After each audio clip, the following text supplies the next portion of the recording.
विद्यार्थी मित्रांनो नमस्कार. राज्यशास्त्र इयत्ता 12वीसाठी सराव परीक्षा सत्र 2025साठी हा आपण काढलेला आहे आणि यानुसारच हा पेपर विचारला जाऊ शकतो. तर आणि यानंतर पण आपण 2-3 व्हिडिओ म्हणजे असे बनवणार आहोत जे की आपल्याला कशा पद्धतीनं पेपर बनवला जाईल ते आपल्याला लक्षात येईल. तर या संदर्भातला जो आहे मित्रांनो पहिला प्रश्न जो आहे तो रिकाम्या जागा योग्य पर्याय निवडून आपल्याला विधाने पूर्ण करायचे आहे 5 मार्कासाठी. तर पहिली आहे रिकामी जागा. साली सोव्हिएत रशियाचे विघटन झाले आहे. ऑप्शन 1991, 89, 98 आणि 2000. दुसरं, इंटरनेटच्या माध्यमातून आपल्याला माहिती गोळा करता येते. सर्च इंजिन, फेसबुक, व्हॉट्सॲप आणि ट्विटर.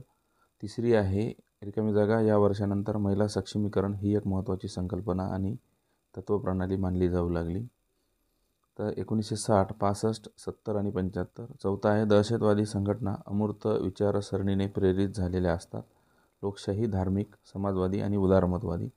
पाचवी रिकामी जागा आहे भारत आणि पाकिस्तान या देशात 1972 साली करार करण्यात आला. तास्कंद, शिमला, फराक्का आणि लाहोर. तर मित्रांनो हा पहिला प्रश्न जो आहे पहिला प्रश्न आपला 20 मार्काचा असतो आणि दुसरा जो प्रश्न आहे आपला तो 9 मार्काचा असतो. तर हा 29 मार्कापैकी आपल्याला 29ही मार्क घेता येतात, परंतु त्यामध्ये चुका आपण करू नये.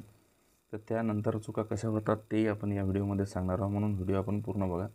त्यानंतर प्रश्न क्रमांक 1 मधील ब आहे. चुकीची जोडी आपल्याला दुरुस्त करून लिहायची आहे. WTO जागतिक व्यापार संघटना, गॅट आंतरराष्ट्रीय व्यापार नियम आणि NGO मानवी हक्कांची जपवणूक. त्यामधलं दुसरं आहे निरुक्षीकरण, जागतिक तापमान कमी होणे, हरितगृह वायू प्रदूषण आणि दुष्काळ, पाण्याची कमतरता. आणि यामधला जो आहे तिसरा आहे अलिप्ततावाद, भारताचे परराष्ट्र धोरण, ब्रह्मदेश, सिलोन, सीमावाद, भारत आणि चीन. त्यानंतर प्रश्न क्रमांक 1 मधील क आहे. योग्य पर्याय कारण आपल्याला निवडायचं आहे आणि विधान पूर्ण करायचे आहे. मास्त्रिक्ट करार, संयुक्त राष्ट्र शांतता रक्षक दल, युरोपीय संघ आणि अमेरिकेचा कुवेतमध्ये हस्तक्षेप. यामधील दुसरा आहे भारत हे विकसनशील राष्ट्र आहे, कारण भारत खनिज तेलाच्या बाबतीत समृद्ध आहे आणि विकास साधण्यासाठी भारताला उद्योग क्षेत्रात आर्थिक गुंतवणुकीची गरज आहे. भारताची लोकसंख्या जास्त आहे. यामधील तिसरा आहे 1990च्या दशकात काश्मीर पंडितांनी स्थलांतर केले कारण ते काश्मीरी नव्हते. ब आहे इस्लामी दहशतवाद मोठ्या प्रमाणात वाढत होता. क आहे तेथे रोजगाराची संधी उपलब्ध नव्हती. चौथा आहे भारताने नदी वाटपाबाबत फराक्का करार रिकामी जागा या देशासोबत केला. बांगलादेश, पाकिस्तान आणि नेपाळ. तर यापैकी फराक्का आपल्याला धरण माहीत आहे मित्रांनो, बांगलादेश यासोबत केला. त्यानंतर चौथा आहे एक परिभाषा आणि संज्ञेला आपल्याला एक शब्द या ठिकाणी सांगायचा आहे. 4 गुणांसाठी हा मार्क आहे. हा प्रश्न आहे. यामधील एक आहे अनेक देशात कार्यरत असलेली कंपनी, जिला आपण बहुराष्ट्रीय कंपनी म्हणतो. दुसरा आहे ज्या वातावरणामध्ये मनुष्य, प्राणी आणि वनस्पती वाढतात किंवा राहतात. तिसरा आहे समाजात भीती, घबराट, धास्ती निर्माण करण्यासाठीचा हिंसाचाराचा केलेला वापर, ज्याला आपण दहशतवाद म्हणतो. त्यानंतर चौथा आहे जागतिक घडामोडीचे स्वतंत्र आकलन व लष्करी कराराचा भाग होण्यास नकार, तर याला आपण अलिप्ततावाद असं म्हणतो. त्यानंतर प्रश्न क्रमांक ई आहे. गटात न बसणारा आपल्याला शब्द ओळखायचा आहे. हा 4 गुणांसाठी असतो. बजाज, डाबर, नेस्ले, अमूल. दुसरा आहे भाषावाद, राष्ट्रवाद, जमातवाद आणि प्रांतवाद. तिसरा आहे दहशतवाद, राष्ट्रवाद, नक्षलवाद, उग्रवाद. चौथा आहे सिक्कीम, दलाई लामा, अरुणाचल प्रदेश आणि मेघालय. यापैकी दलाई लामा हे वेगळं उत्तर आहे, कारण बाकीचे भारतातील राज्य आहे.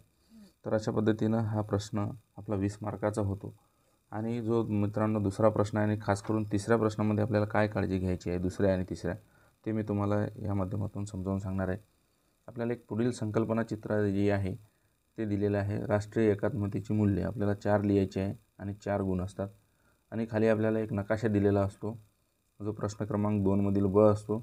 म्हणजे आशिया खंडातील कोणत्याही 5 देशाची नावे लिहा. तर ती 5 देशाची नावे जी आपल्या आशिया खंडात आहेत ती आपल्याला नकाशाच्या माध्यमातून लिहायची आहेत. त्यानंतर यापैकी प्रश्न क्रमांक 3 हे विधाने आपल्याला चूक की बरोबर ते सहकारण लिहायचे आहे आणि 5 सोडवायचे आहे. 7 दिलेले असतात आणि 10 गुणांसाठीचा हा प्रश्न आहे. विद्यार्थ्याची याच्यामध्ये बरेचदा चूक काय होतं की आपण चूक बरोबर लिहिता परंतु सहकारण लिहित नाही, किंवा सहकारण व्यवस्थित लिहिता चूक बरोबर व्यवस्थित ओळखत नाही. म्हणून पहिले चूक बरोबर हे व्यवस्थित ओळखणं गरजेचं आहे. त्यानंतरच आपला खालचा जो भाग आहे कारणाचा तो तपासला जातो. तर हे चूक बरोबर लिहित असताना ही आपण काळजी घ्यावी.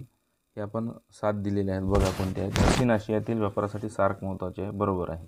हवामान बदलाचे एक प्रमुख कारण हरितगृह वायूचे उत्सर्जन आहे, हेही बरोबर आहे. त्यानंतर आहे नियोजन आयोगाची निर्मिती कृषी विकासाला प्रोत्साहन देण्यासाठी झाली, तर हे चूक आहे. त्यानंतर आहे भारतीय स्वातंत्र्य चळवळीत राष्ट्रीय एकात्मते पोषक ठरली आहे, हे बरोबर आहे. चारू मुजुमदार हे खलिस्तानी चळवळीशी निगडीत आहे, तर हे चूक आहे. त्यानंतर आहे सुशासनामध्ये नैसर्गिक संसाधनाचा कुशलतेने वापर केला जातो, हाही प्रश्न बऱ्याचदा विचारलेला आहे, हे बरोबर आहे. आणि सागरमाला या योजनेच्या रस्त्याचा व्यापक विकास अभिप्रेत आहे. तर यापैकी आपण एखादं एक्स्ट्रा सोडवणं गरजेचं आहे, कारण एखादं आपलं कळबडीमध्ये चूक होऊ शकते. 5 सोडवायचे असतात, परंतु सर्व यांना 10पैकी 10 जर मार्क घ्यायचे असेल, म्हणजे एकूण पहिला प्रश्न, दुसरा प्रश्न आणि तिसरा प्रश्न या आपल्याला 40 मार्कापैकी 39 मार्कापैकी 39 पडू शकतात, परंतु एखादा इथे आपण एक्स्ट्रा प्रश्न सोडवणं गरजेचं आहे. म्हणजे एखादं जरी चुकलं तरी ते 2 मार्क आपले त्या ठिकाणी कवर होतील. आणि हा प्रश्न जास्तीत जास्त 5 ते 2 ते 3 मिनिटामध्ये आपला लिहिणं होतं. त्यानंतर प्रश्न क्रमांक 4 आहे आपला, सहसंबंध स्पष्ट करा. कोणतेही आपल्याला या ठिकाणी 3 सोडवायचे आहेत. तर हा सहसंबंध आपल्याला कोणतेही 3 सोडवायचे आहेत. 9 गुण आहे, त्याला 5 दिलेले असतात. त्यामध्ये पहिला आहे मानवी हक्क आणि मानवतावादी हस्तक्षेप. दुसरा दिलेला आहे महिला सक्षमीकरण आणि शाश्वत विकास. तिसरा आहे राष्ट्रीय एकता आणि प्रादेशिक अस्मिता. चौथा दिलेला आहे लोकपाल आणि भ्रष्टाचार निर्मूलन. 5वं आहे भारत आणि बांगलादेश.